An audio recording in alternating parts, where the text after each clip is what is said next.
কালীপুজো এবং ভাইফোঁটায় বৃষ্টির কোনো সম্ভাবনা নেই বলে জানিয়েছে আলিপুর আবহাওয়া দপ্তর। উত্তর এবং দক্ষিণবঙ্গের জেলাগুলো শুষ্কই থাকবে।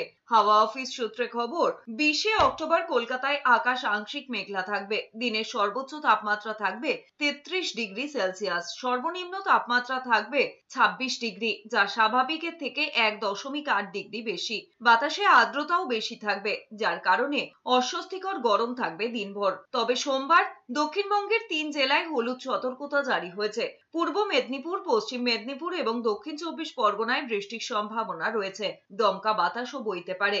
উত্তরবঙ্গে আকাশ রোদ ঝলমলে থাকবে, তবে দার্জিলিং, কালিম্পং এবং জলপাইগুড়িতে কোনো কোনো জায়গায় 2-1 পশলা বৃষ্টি হতে পারে, তবে ভারী বৃষ্টি হবে না।